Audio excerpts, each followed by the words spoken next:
R. Kelly, would it be fair to say that he tried to sabotage your career? As a kid, I was always fascinated by music. I built my own success, writing and producing my own music, so I'm just as valuable. 20 plus years is to bring that authentic music back again. Something that makes you feel good. It brings goosebumps, and that's that's something that just continues to stay with me. R&B superstar Joe reveals how R. Kelly actively sabotaged his career. All right, let's cut straight to the chase. Joe, that R&B king who had us all in our feels with tracks like No One Else Comes Close, found himself in a wild showdown that sounds straight out of a Hollywood drama. We turn out the lights. But folks, this ain't no movie. This is the dirty side of the music biz coming to light. Here's how it is. Joe's airwaves buzz started fizzling out, and not because his tunes weren't fire. Turns out, he was allegedly getting blocked, and by none other than R. Kelly. Yeah, you heard that right. Joe opened up about it, claiming that R. Kelly was calling up radio stations and straight up threatening to boycott them if they kept spinning Joe's tracks. What? Yes. Stations buckled under pressure, dropping Joe's hits like hot potatoes. Why though? Was R. Kelly just shaking in his boots over Joe's rising star threatening his throne? It smells like a classic case of industry envy and sabotage. Imagine climbing to the top to have someone try to yank the rug out from under you. That's Joe's real-life drama, and it hit him where it hurts, right in his career's heart. This whole mess shows a side of the music world that's all shades of shady. Joe, with his smooth tracks and everyman appeal, suddenly found himself sidelined. A victim of power plays in a game where the rules are written by the big names. And while Joe kept grinding, dropping tunes for his loyal fans, this sting of betrayal adds a whole new layer to his saga of soulful jams and R&B mastery. Stay tuned, because this story of backdoor deals and secret rivalries is just getting heated. I mean, I think sometimes when you feel a little bit of that threat, someone in your lane, when you got that lane wide open, you able to drive how you want. Almost like you're the only one on that lane. Joe's career takes a huge hit from R. Kelly's low moves. Now let's break down how this whole mess really shook up Joe's world. When you're an artist climbing the charts, every single play counts, right? Well, Joe's tracks started disappearing from the radio faster than you can say R&B showdown. All thanks to those calls R. Kelly was allegedly making. Picture this. One of the hottest R&B singers suddenly can't get airtime. That's not just a minor hiccup. It's a career in crisis mode. This radio blackout wasn't just about lost airplay. It hit Joe's pockets hard.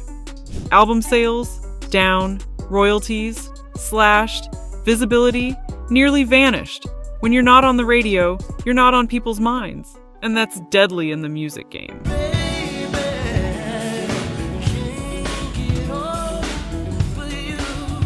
Joe went from being on top, cruising on those high R&B waves, to struggling to keep his head above water in a sea swamped by newer artists getting all the spotlight. But Joe wasn't about to let this slide quietly.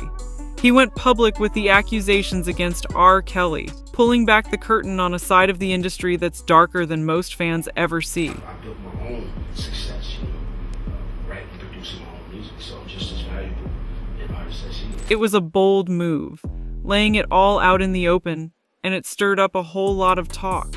Was he calling out a legend out of spite, or was he standing up for his right to fair play in the cutthroat music industry? Despite the hit to his career, Joe kept pushing.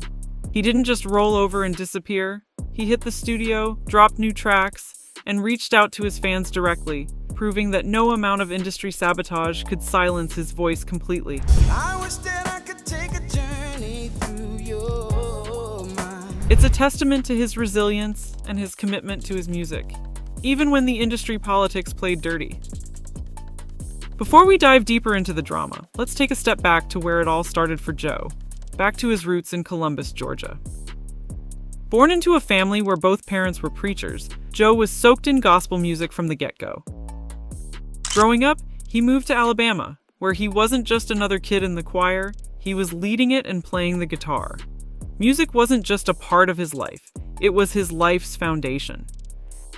Church, I grew up in the church, and my dad was a minister, my mom is a minister, And as a kid, I was always fascinated by music. As a teen, Joe's talent was undeniable. He wasn't just singing in the church. He was winning over crowds at the Apollo Theater's famous amateur nights. But despite his early exposure to music, Joe's path wasn't a straight shot to fame. After high school, he hustled through small jobs, all while keeping his musical dream alive. It was a grind, but Joe's dedication was as solid as his vocals. At 18, Joe made a big move to the tri-state area, aiming to break into the bigger music scene. He settled in New Jersey and started working at a gospel record store, a gig that kept him close to music while he honed his craft. It was here that he crossed paths with producer Vincent Herbert. Together, they cut a 3-song demo that showcased not just Joe's songwriting chops, but his vocal prowess too. Initially, Joe was more behind the scenes, writing songs for big names like Mary J. Blige and Barry White. But that demo didn't just showcase his writing, it put his voice front and center for the first time. Joe's breakthrough as a songwriter came with a bang. He made $45,000 off his first big hit, a hefty sum that proved he had what it took to make it.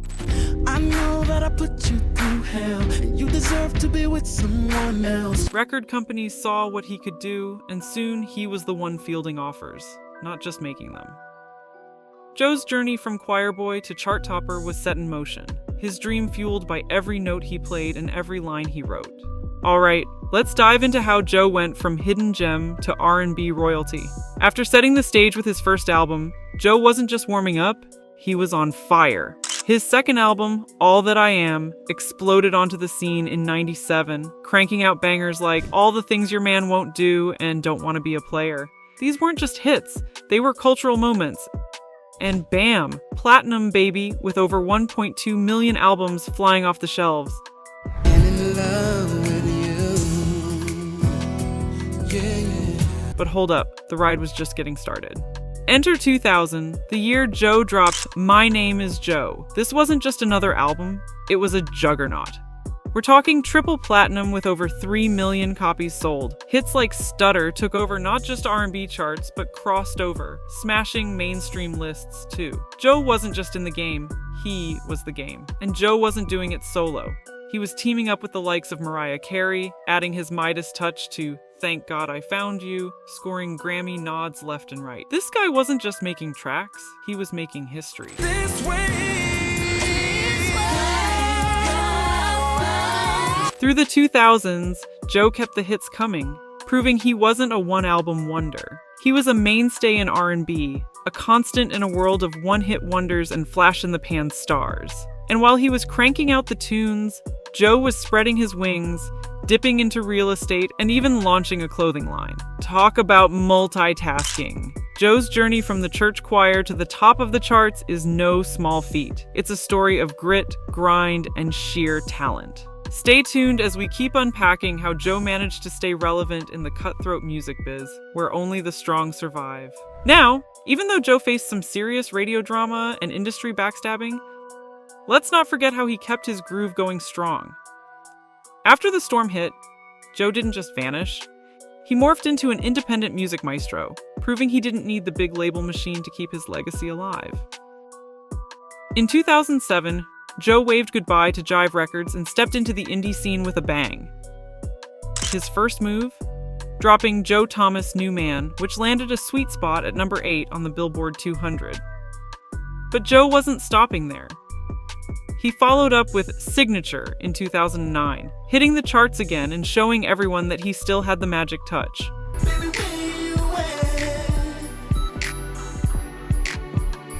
But here's where it gets real juicy. In 2013, Joe dropped Double Back Evolution of R&B, collaborating with stars like Fantasia and Fat Joe. This album wasn't just a collection of tracks, it was a statement. Joe was showing the new kids on the block that he still had it, blending classic R&B vibes with modern twists. And Joe's reach didn't stop at his music. His influence extended to mentoring younger talents and using his platform to speak on more than just love and heartbreak. He became a voice in the industry, advocating for artists' rights and the true essence of R&B. Through it all, Joe's ability to adapt and evolve kept his career from just simmering out. He stayed relevant by always bringing something fresh to the table, yet keeping that classic Joe flavor in his music. Girl, I'm so tired of games, I just wanna settle down. His journey from a chart-topping sensation to an independent powerhouse is a masterclass in longevity in the music biz. So as we look back on Joe's career, it's clear. Despite the hurdles, he's managed to keep his name lit up in bright lights in the R&B world, and his influence continues to resonate with fans and fellow artists alike. So, what's next for Joe? More tunes, more talent, and more truths. This man isn't just riding the waves of R&B, he's making them. Keep your eyes and ears open, because Joe is still writing his story, one soulful note at a time. Watch this space. Joe's journey is a masterclass in how to stay real and resonate in a world that's always chasing the next big thing. That wraps up our deep dive into Joe's legendary journey through the twists and turns of the R&B world.